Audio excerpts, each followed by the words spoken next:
कोशिश की। राहुल गांधी ने कहा मोदी जी को कहा था कि जातीय जनगणना होगी और आखिरकार झुकना पड़ा। राहुल के बयान पर एनडीए नेताओं ने पलटवार किया है। जैसे जैसे नजदीक आ रहा है, नेताओं के दौरे भी तेज होते जा रहे हैं। चुनावी साल में नेता प्रतिपक्ष और कांग्रेस सांसद राहुल गांधी 5वीं बार बिहार पहुंचे। राजगीर में राहुल ने संविधान सुरक्षा सम्मेलन में हिस्सा लिया। इस दौरान राहुल गांधी ने एक बार फिर जातीय जनगणना के फैसले का क्रेडिट लेने की कोशिश की। राहुल ने कहा मोदी सरकार को कांग्रेस के दबाव में फैसला लेना पड़ा। आंख में आंख मिलाकर कहा कि मोदी जी जाति जनगणना होगा। आप जानते हो उनको सरेंडर करने की आदत है। जातीय जनगणना पर राहुल गांधी की क्रेडिट पॉलिटिक्स का जवाब जेडीयू की ओर से दिया गया। 2 चरण में पूरे देश में जातिगत जनगणना होगी। राहुल गांधी जी, जब देश की जनता ने आपको मौका दिया तो क्या कलम में इंक सूख गई थी? क्यों नहीं कराया जातिगत जनगणना? और आज राजनीति कर रहे हैं। लेकिन राहुल गांधी जातीय जनगणना तक ही नहीं रुके। उन्होंने फिर एक बार सीज फायर को सरेंडर बताने की कोशिश करते हुए प्रधानमंत्री मोदी पर निशाना साधा। ट्रंप साहब ने 11 बार बोला है, 11 बार,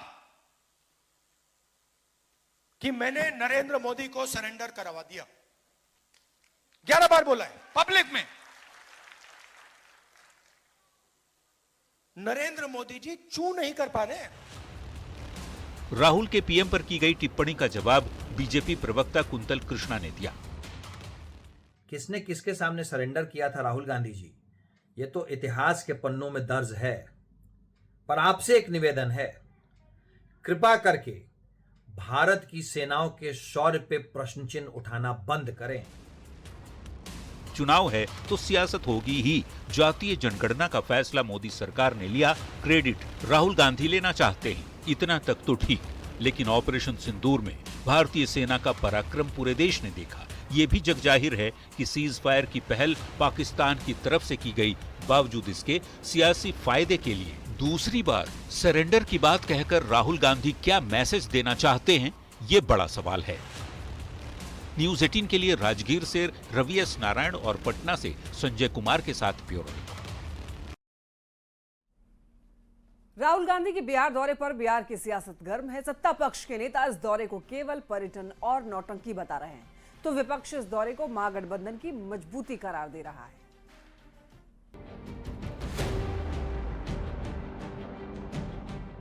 कांग्रेस सांसद राहुल गांधी बिहार में कांग्रेस की खिसकी हुई जमीन वापस लाने में जुटे हैं। तभी तो चुनावी साल में वो 5वीं बार बिहार आ चुके हैं। ये अलग बात है कि राहुल जब भी बिहार आते हैं सियासत सुलझ जाती है। तो राहुल गांधी जी माफी मांगने बिहार आते हैं कि लंबे समय तक 40 वर्षों तक बिहार को लूटा और देश को 55 साल तक लूटने का था, तो माफी मांगने आते हैं। राहुल के बिहार दौरे पर एनडीए के नेता तंज कस रहे हैं। राहुल गांधी जी अंतर्राष्ट्रीय कन्वेंशन हॉल जो माननीय नीतीश कुमार जी ने बनाया, आप वहां बोल रहे हैं कि क्राइम कैपिटल हो गया बिहार। आपको लज्जा नहीं लगता है? राहुल गांधी ने बिहार सरकार पर तंज कसा तो जेडीयू के मुख्य प्रवक्ता नीरज कुमार ने भी तंज कसते हुए ही जवाब दिया। राहुल ने बिहार की कानून व्यवस्था पर सवाल उठाए, जिसका जवाब डिप्टी सीएम सम्राट चौधरी ने कांग्रेस और आरजेडी शासनकाल का आईना दिखाते हुए दिया। जिस तरह का बयान ये लोग दे रहे हैं, देखिए विकास पर चर्चा करने की हिम्मत राहुल गांधी को नहीं। मोदी जी और नीतीश जी ने जितना बिहार के विकास की चिंता किया, ये लोग बोल भी नहीं पा रहे। इस साल होने वाले विधानसभा चुनाव में कांग्रेस की कामयाबी के लिए राहुल गांधी खूब सियासी कसरत कर रहे हैं। आने वाले चुनाव में ये कितना असरदार होगा, ये तो चुनाव के नतीजे ही बताएंगे। पर चुनाव से पहले बिहार में उनकी बढ़ती सक्रियता से सियासत जरूर गर्मा गई है। न्यूज 18 के लिए पटना से संवाददाता संजय कुमार के साथ ब्यूरो रिपोर्ट। राहुल गांधी बिहार दौरे के दौरान गयाची में दशरथ मांझी के घर पहुंचे थे। दशरथ मांझी घर इंदिरा आवास योजना के तहत 2 कमरे जरूर बनाए गए, पर वो जर्जर हालत में थे। लेकिन राहुल गांधी के आने से पहले दशरथ मांझी के घर के पास में ही लग्जरी बाथरूम तैयार किया गया। राहुल गांधी के लिए डीलक्स बाथरूम तैयार किया गया। दशरथ मांझी के घर के सामने राहुल गांधी के लिए तैयार किए गए इस बाथरूम पर सियासत शुरू हो गई है। बीजेपी ने राहुल गांधी को पॉलिटिकल नौटंकीबाज बताया है, तो कांग्रेस ने कहा कि बीजेपी अनर्गल प्रलाप कर रही है। इतने साल में दशरथ मांझी का पक्का मकान क्यों नहीं बना? मांझी जी के ठीक घर के ठीक सामने राहुल गांधी जी के लिए एक लग्जरी, अल्ट्रा लग्जरी बाथरूम बनाया जाता है। राहुल गांधी जी, अगर आपको पिछड़ों की, अति पिछड़ों की इतनी ही चिंता है, जितना पैसा आपने बाथरूम बनाने में खर्च किया अपने आने के लिए, उस पैसे में उनका एक कमरा बनवा देते, घर बनवा देते। इसीलिए मैं कहता हूं कि ये लोग पॉलिटिकल नौटंकीबाज लोग हैं, पॉलिटिकल स्टंटबाज लोग हैं। भारतीय जनता पार्टी को शर्म नहीं आती है, आंख में थोड़ा सा भी शर्म नहीं है। हाँ, जब इनके नेता आते हैं तो करोड़ों करोड़ों रुपया का बंदरबाट हो जाता है, खर्च कर देते हैं। और जिस तरह से हमारे नेता राहुल गांधी जी जब सवाल उठा रहे हैं तो इनके पास जवाब नहीं है, तो यह नरगल बात कर रहे हैं। अरे इतने दिनों से आपका शासन था, क्यों नहीं मांझी जी और उनके परिवार को एक पक्का मकान ही बनवा दिए? पहलगाम हमले के बाद पहली बार कश्मीर पहुंचे मोदी ने चिनाब नदी पर बना रेल पुल देश को समर्पित किया। मोदी ने पाकिस्तान को इंसानियत और कश्मीरियत का दुश्मन बताया और चिनाब ब्रिज पर तिरंगा लहराकर पाकिस्तान को कड़ा संदेश दिया।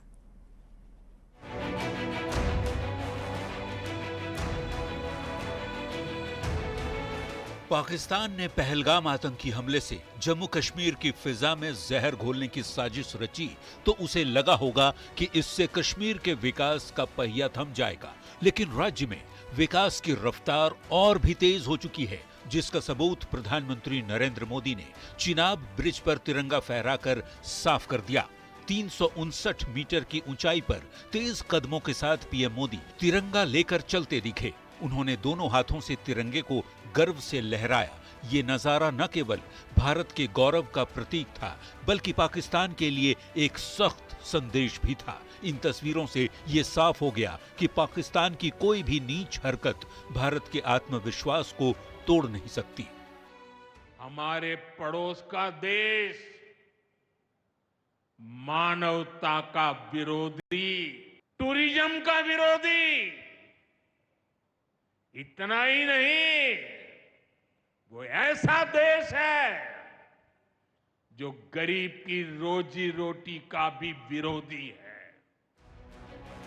प्रधानमंत्री मोदी ने जम्मू के रियासी जिले में चिनाब नदी पर बने दुनिया के सबसे ऊंचे रेलवे आर्च ब्रिज का तिरंगा दिखाकर उद्घाटन किया। इसके बाद अंजी ब्रिज और कटरा में कश्मीर की पहली ट्रेन वंदे भारत को हरी झंडी दिखाई। मोदी ने अपने कश्मीर दौरे से ये साफ कर दिया कि भारत अब न थमेगा न झुकेगा, तिरंगा अब आतंक पर भारी पड़ेगा। Bureau report, news 18। Kurni rape हत्याकांड के बाद से बिहार में लगातार सियासत गर्म है। नेता प्रतिपक्ष तेजस्वी यादव पीएमसीएच में लापरवाही का आरोप लगा रहे हैं और सरकार पर सवाल उठा रहे हैं। अब बीजेपी ने तेजस्वी यादव की ही पोस्ट को हथियार बनाकर उन पर कई सवाल खड़े कर दिए हैं। रिपोर्ट दिखाते हैं। मुजफ्फरपुर के कुढ़नी में हुए रेप और हत्याकांड के बाद से बिहार की सियासत में उबाल है और इस सियासत का केंद्र है पटना का सबसे बड़ा अस्पताल पीएमसीएच। तेजस्वी यादव सरकार पर लापरवाही का आरोप लगा रहे हैं और सरकार से सवाल पूछ रहे हैं। बीजेपी ने अब दस्तावेजों के साथ तेजस्वी यादव पर पलटवार किया। बीजेपी नेता नीरज कुमार ने तेजस्वी पर झूठ फैलाने का आरोप लगाया है। उन्होंने कहा कि तेजस्वी यादव दावा कर रहे हैं कि उन्होंने पीएमसीएच के डॉक्टर अभिजीत को सस्पेंड करा दिया, जो सरासर झूठ है। आजकल वो स्वास्थ्य विभाग पे आरोप लगा रहे हैं कि एक्सटेंशन दिया गया और जिसे मैंने सस्पेंड कर दिया गया था। पहली बात कि आप प्रेस में आकर के तेजस्वी यादव जी झूठ बोल रहे हैं कि आपने किसी को सस्पेंड किया। आपने 6 अक्टूबर 2022 को कारण बताओ नोटिस जारी किया था, इसके अलावा कुछ नहीं। नीरज कुमार ने बकायदा पूरे दस्तावेजों के साथ एक एक्स पोस्ट किया और तेजस्वी यादव से कई सवाल किए। नीरज कुमार ने पोस्ट में लिखा, मेरा आपसे प्रश्न है श्रीमान तेजस्वी यादव जी, 6 अक्टूबर 2022 के बाद 28 जनवरी 2024 तक स्वास्थ्य मंत्री के पद पर रहे, आपने क्या कार्रवाई की? आपने इनको बर्खास्त क्यों नहीं किया? लेन देन कर मामला सेट कर लिए थे क्या? इस कारण बताओ नोटिस में आप अपने आप को मुख्यमंत्री बता रहे हैं। इस त्रुटि के लिए आपने सचिव से कोई सवाल जवाब किया, कोई कार्रवाई की? भ्रम फैलाना, झूठ की राजनीति करना बंद करिए। बिहार अब आपके झांसे में नहीं आने वाला। बीजेपी की तरफ से तेजस्वी के दावों की पोल खोले जाने के बाद जेडीयू ने भी उन्हें आड़े हाथों लिया। तो सारी चीजें तो भारतीय जनता पार्टी ने अपने ऑफिशियल ट्विटर हैंडल पे और पत्र के साथ वो एक्सपोज उनको कर दिया है। तो कितना तेजस्वी यादव जी सत्ता और कुर्सी के लालच में आकर के कितना गिरेंगे, कितना बिहार के आवाम को बरगलाएंगे और कितना झूठ बोलेंगे। आरजेडी इन आरोपों पर सफाई देने की जगह अब भी सरकार पर हमला करने में लगी हुई है, तो कांग्रेस भी इस काम में अपने सहयोगी का साथ दे रही है। देखिए, तेजस्वी प्रसाद यादव तो स्वास्थ्य के प्रति जब माननीय मंत्री थे, हेल्थ मिनिस्टर थे, तो इतने गंभीर थे, जो औचक निरीक्षण किया करते थे। आपको याद होगा, बिहार की जनता जानती, 850 से ज्यादा ऐसे लापरवाह डॉक्टर थे जो सिर्फ हाजिरी बनाने का काम करते थे। ये सिर्फ आरोप प्रत्यारोप करके भारतीय जनता पार्टी किसको बचाना चाह रही है, किसको बचाना चाह रही है? ये तो क्लियर है ना कि वो भ्रष्ट पदाधिकारी है। तो भ्रष्ट पदाधिकारी है तो उस पर एक्शन ले ना। पीएमसीएच विवाद को लेकर अब गड़े मुर्दे उखड़ने लगे हैं। बीजेपी सबूतों के साथ तेजस्वी के दावों की पोल खोल रही है, जिसने विपक्ष को सख्ते में डाल दिया है। पटना से संवाददाता शैलेंद्र के साथ ब्यूरो रिपोर्ट, न्यूज़ 18। मधेपुरा के इटहरी पंचायत में आयोजित 3 दिवसीय महाविष्णु त्रिकुंज यज्ञ के उद्घाटन समारोह में नेता प्रतिपक्ष तेजस्वी यादव पहुंचे। नेता प्रतिपक्ष तेजस्वी यादव ने यहां पर अपराध और भ्रष्टाचार को लेकर नीतीश सरकार पर हमला बोला। तेजस्वी ने कहा, जनता इस बार इंडिया गठबंधन को मौका देगी। सभी साथियों से आग्रह है कि आपका बेटा आपके परेशान है, भ्रष्टाचार से लोग परेशान है, बिजली के बिल से लोग परेशान है, लैंड सर्वे से लोग परेशान हैं। उनको लोगों की तकलीफ दिक्कत से कोई मतलब नहीं। बिहार बिहारियों की तरक्की से मतलब नहीं, केवल अपनी कुर्सी की चिंता है। विधानसभा चुनाव को लेकर महागठबंधन ने कोऑर्डिनेशन कमेटी का गठन कर लिया है, लेकिन सीटों के तालमेल को लेकर सियासी खींचतान जारी है। कांग्रेस ने कम से कम 70 और वीआईपी ने 60 सीटों की डिमांड कर दी है, तो भाकपा माले भी कम से कम हर जिले में एक उम्मीदवार खड़ा करने का मन बना रही है। भाकपा माले का राज्य सचिव कुणाल की माने तो इस चुनाव में उन्हें कम से कम 38 सीटें चाहिए। ये संख्या ऊपर भी जा सकती है। 12 जून को महागठबंधन की बैठक में सीट शेयरिंग पर चर्चा होगी। भाकपा माले की इस डिमांड में महागठबंधन में सीट शेयरिंग का मामला उलझ सकता है। भाकपा माले की मांग पर बीजेपी और जेडीयू ने तंज कसा है, तो आरजेडी और कांग्रेस का दावा है कि सीट शेयरिंग पर आसानी से सहमति बन जाएगी।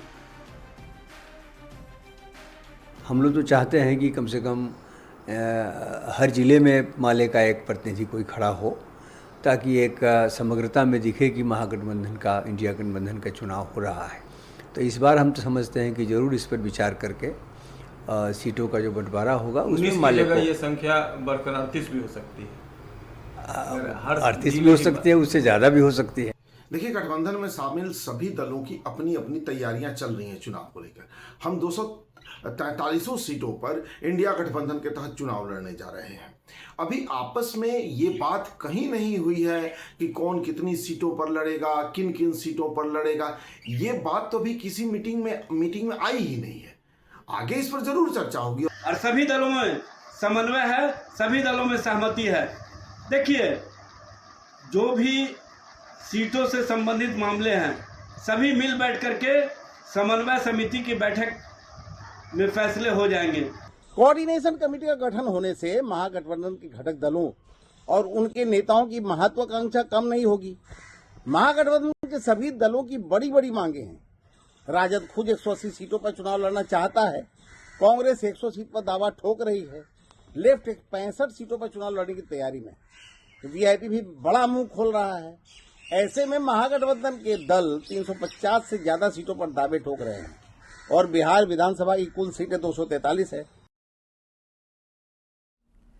इंसान की जिंदगी एक खरोच से भी सस्ती हो गई है। ऐसा हम इसलिए कह रहे हैं क्योंकि पूर्णिया में कार में स्क्रैच लगने पर मैकेनिक का मर्डर कर दिया गया। इस घटना ने सबको दहला दिया है। देखिए रिपोर्ट। कार में स्क्रैच लगने पर मर्डर,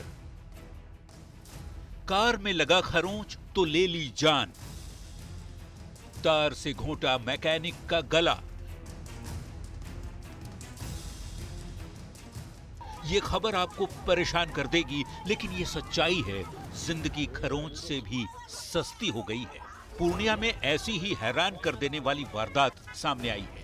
गैराज में कार में मामूली स्क्रैच लगने पर दबंग लड़कों ने मैकेनिक की हत्या कर दी। कार मालिक ने तार से मैकेनिक का गला घोंट दिया। कार में खरोंच लगने पर पहले लड़कों ने मैकेनिक को बुरी तरह पीटा, फिर तार से गला घोंटकर उसकी हत्या कर दी और शव को लटका दिया।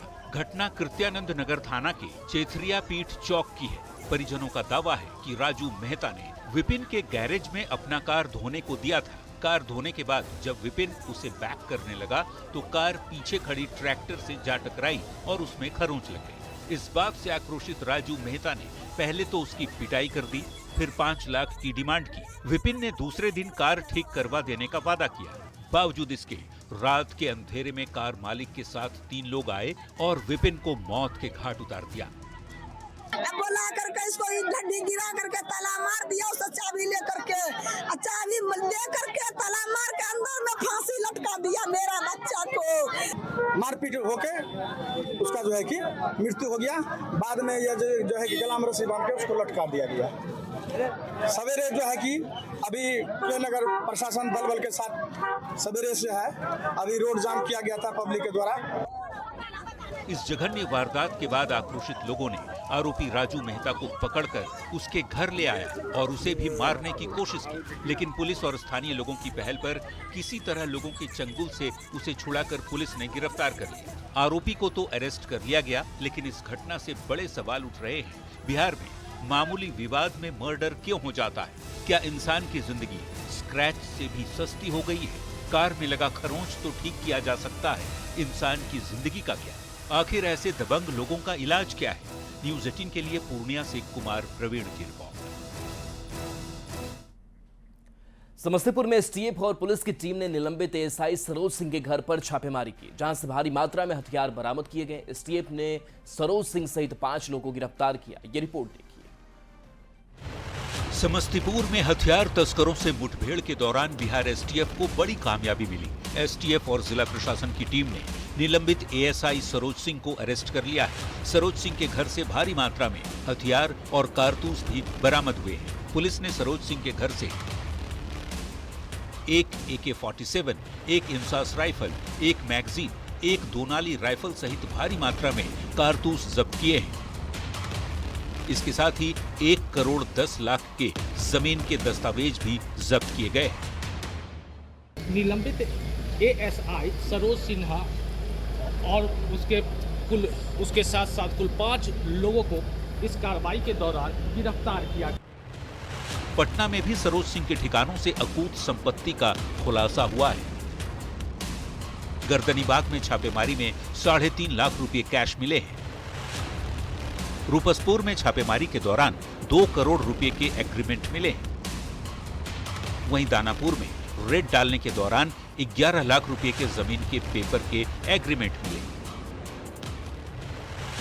दरअसल मोहिउद्दीन नगर थाना के सुल्तानपुर गंगा दियारा इलाके में निलंबित एएसआई सरोज सिंह उर्फ निमकी सिंह के घर पर बिहार एसटीएफ और समस्तीपुर पुलिस की टीम ने छापेमारी की। इस दौरान दोनों तरफ से कई राउंड फायरिंग भी हुई। सरोज सिंह के घर से हथियारों का जखीरा मिला। पुलिस ने सरोज सिंह सहित 5 लोग को अरेस्ट कर लिया है। हथियार तस्करी के आरोप में 1 साल पहले ही सरोज सिंह को सस्पेंड किया गया था। न्यूज़ 18 के लिए समस्तीपुर से संवाददाता मुकेश कुमार के साथ पटना से संजय कुमार की रिपोर्ट। यहाँ रुक रहे हैं, छोटे से ब्रेक के लिए जल्द लौटेंगे।